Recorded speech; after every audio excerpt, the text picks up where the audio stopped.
What's up everybody, John Grimsmo here. I know it's been a long time since I've been on YouTube. I get a lot of comments, a lot of people like, do more videos, or is John okay? Yeah. Things are great. So I just want to do a quick update video for you guys because I find it very hard to find time to film and to edit, so I just don't. I just get busy and I put my head down and I work. And the past month or two has basically been that. Just put my head down, get a bunch of stuff done, got a bunch of hurdles to get over those, and then, you know, down the road I'll have time to do more videos. Anyway, a bunch of points I want to get through. I actually made a list. I'm like organized today. Rask production. Obviously priority number one is to get these Rask knives as caught up as possible, completely caught up. We keep getting more orders, so we're kind of burying ourselves more, but we're getting faster. It's like this exponential curve. You know, the past freaking year has been, and now it's really starting to climb up. So a few more headaches to iron out with the production process. I mean, we're not just making knives here. We're making a production process that we can transfer to the rest of our career in making knives, making other products, making whatever the heck we want in the future.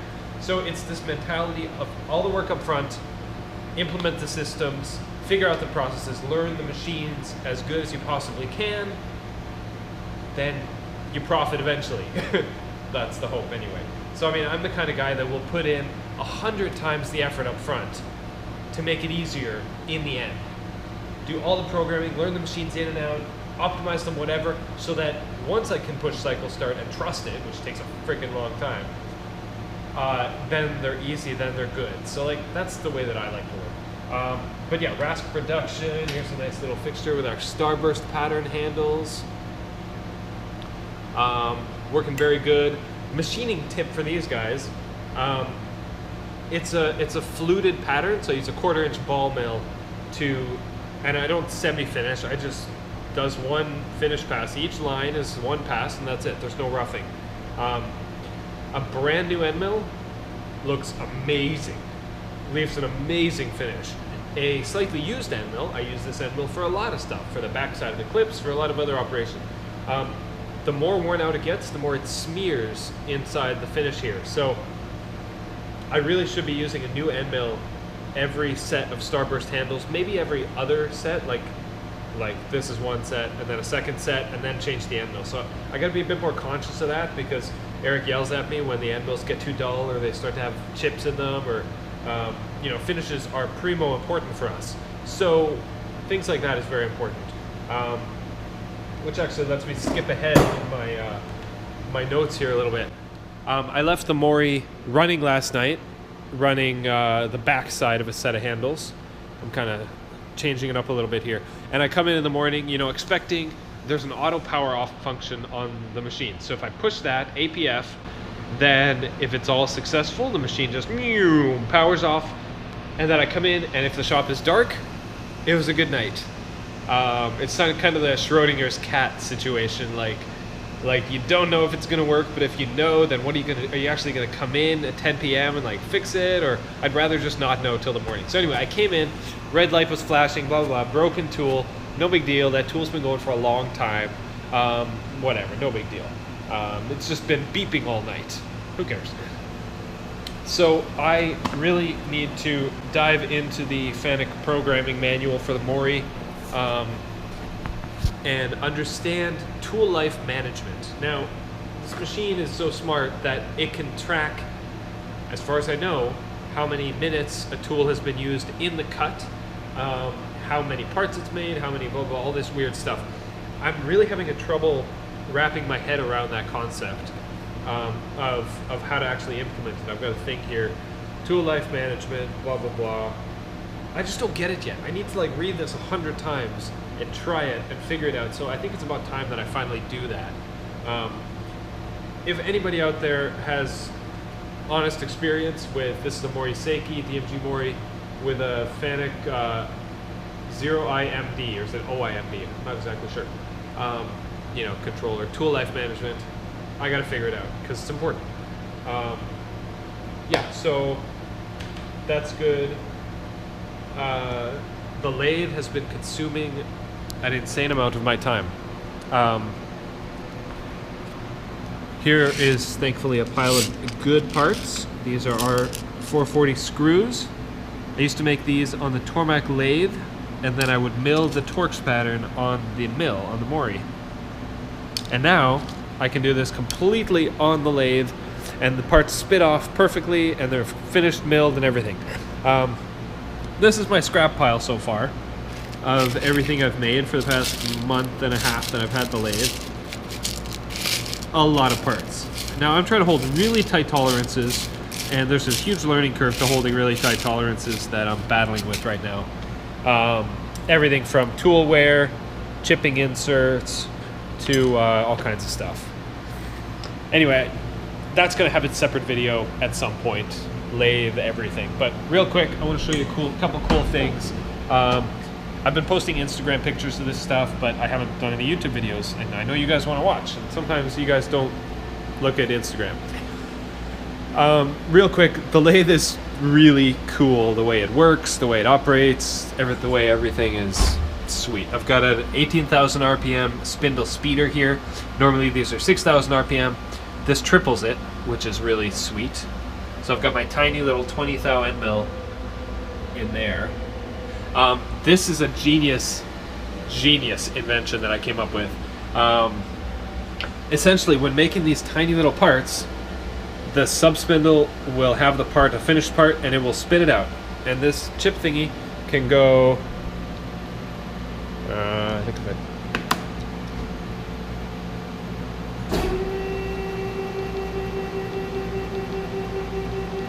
You gotta do everything. It's so particular, this machine. Everything has to be done in order. You can't do it any other way. You gotta unlock the door. You gotta do the thing. You gotta home it all. X, Y, B. Okay, now I can do the part sketcher. Anyway, so the sub spindle will come in, it will go, and then just, I've got a spring-loaded thingy in there that just spits the part out. Except these tiny little parts, sometimes they'll miss the container, or when this comes back, boom, it bangs against the door here, and it shoots the parts into this guy. And sometimes those tiny little parts, they'll stick to the flat of here, or they'll slip out the crack, or they'll miss the thing, or I lose them, or it's stupid. This is cool. Literally a Tylenol bottle with drain holes drilled in it, a hole drilled in the cap, and the turret comes down, and it ends up right there, and then this thing goes, and it spits it right into there, and that traps all my tiny parts. It's just awesome. It's like one of those stupid ideas that's like, oh my god, it works so awesome. It's perfect. So I'm really, really happy with that. That's super cool. Let's see, what else? Check my list. Headaches. I've mentioned it already a little bit. Running your own business is not easy. It's for me. Don't get me wrong. I love challenges. I love problems that I can solve. The death of me would be an easy job. However, right now I'm at a point in my life, in my business, when I just want to ship stuff. I just want to get products out the door. The headaches are dragging me down now. The past 10, 15 years of my life, the headaches are like cool challenges. Like, all right, yeah, I can do this. I can figure this out. No problem. I got that. I got this. Oh, I'm just going to learn this. I'm going to learn G-code by reading this manual. Like, I can figure it out. Except I'm at the point where it's just like, oh, too much to do, too much. I just want to shut everybody out and just make parts and have them be perfect, and that's not reality. And I kind of need to come to terms with, like, this is life. As business is getting bigger, we have a lot of overhead. We're thinking about hiring people. Like, I gotta delegate. I gotta find a way to get everything done. And I'm struggling with that right now. Especially when there's all kinds of little headaches here and there, and things aren't working the way I want, and Eric's complaining about finishes, and I'm complaining about tolerances, and I can't get back to emails in time, and I'm not making YouTube videos, and lots of stuff. I don't know. Headaches are catch-22. I like them, but I hate them, obviously. And quite literally, I do get headaches. Often it's like a problem my body has. I can't figure it out, but Notice how the Tylenol bottle is empty. Okay, Autodesk University in like, a week and a half. Next Monday. No, Monday in a week and a half. I'm flying to Vegas. I'm teaching a class on lathe cam functionality using Autodesk Fusion 360. They're having their big Autodesk University conference, which is like thousands of people. There's like 600 classes, I think, being taught. It's crazy. So they invited me to come and teach a class on lathe stuff, which is really interesting because I have devoted the past 2 months of my life to mastering this lathe. So it's like super fresh in my mind. So to be honest, I haven't prepared much for the class. I need to start doing that. Kind of a classic Grimsmo last minute thing, but I am excited to teach the class. It's already booked, it's already sold out. I haven't even said a word. It's just on the website, and a couple other people on Instagram have been promoting it for me, and it's crazy. So that's sold out. I'm excited for that. I can't wait to see. If anybody's coming, I can't wait to meet you guys. It's gonna be awesome. Have questions, please. I love Q&A stuff, and hopefully I can share some knowledge, some wisdom.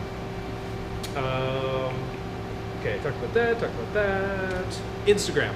I am quite active on Instagram, kind of. I don't post that much. I post like once or twice a week sometimes, or sometimes like 5 times in a day, and then nothing for 2 weeks. But anyway, Instagram, I do try to keep up with. YouTube, I don't keep up with that much. I don't really check the YouTube comments very often. So if you have like a serious question, maybe don't leave it in a comment here, because there's only so much I can do, guys. But Instagram, I can usually keep up with that a little bit. A lot of you guys have told me that you're not on Instagram, you don't know what it is, you don't have a smartphone, whatever. You can still see my page on Instagram on a computer.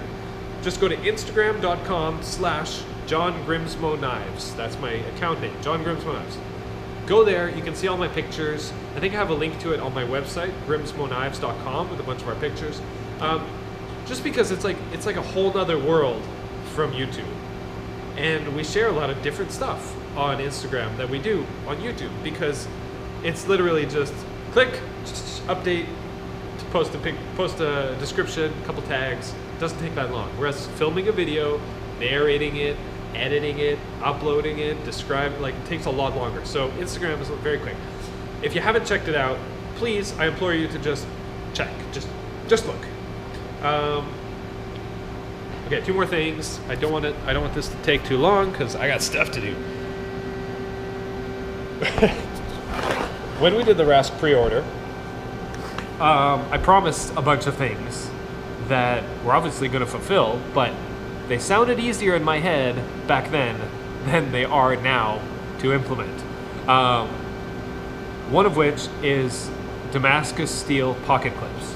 Now, if you've been following me, you know we like to use a product called Damascus steel. I don't know if you can see it quite nicely in the light, but gorgeous patterned metal stainless steel made from powdered metallurgy steel in Sweden.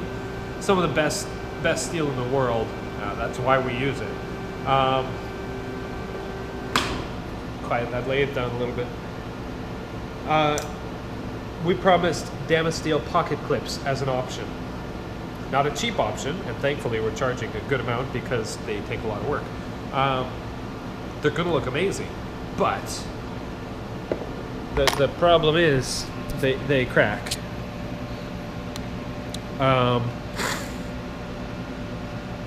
Now the thing with Damascus steel, it's stainless in the soft state before getting heat treated. It's pretty bendy. Like I could probably bend this. It's kind of thick, but you know, it's not a good spring property for a pocket clip.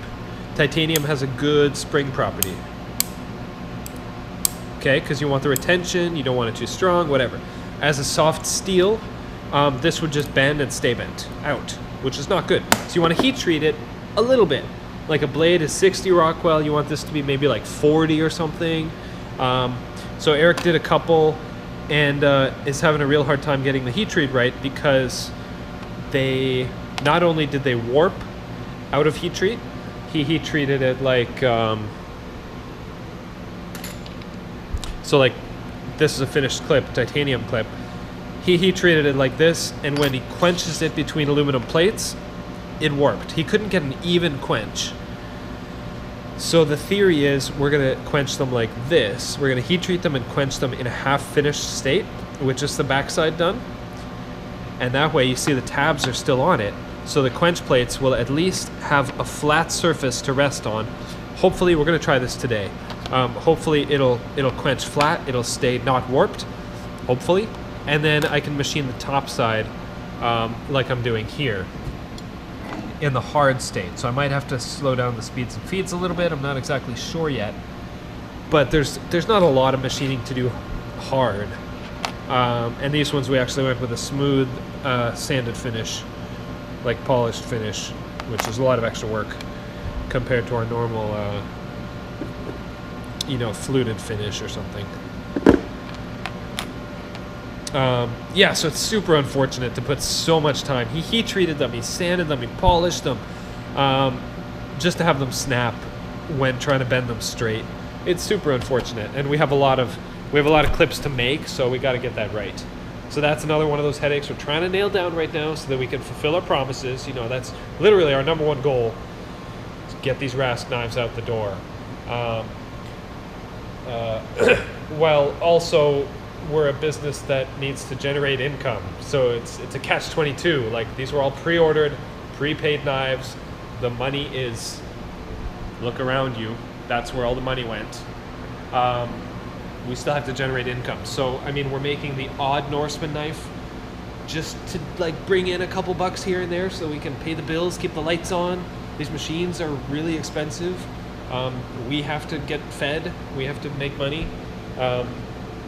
Yeah, so as a business, we have to generate a little bit of revenue while fulfilling old orders. So we kind of buried ourselves with this scenario, and we're taking forever. I know we're taking forever, but we're working our butts off. Trust me, we're working really hard. Okay, one more thing I wanted to talk about. Oh yeah, this is really cool. It's got its own video. I already filmed it a couple days ago. I just want to quick mention it because who knows when I'm actually going to put it out.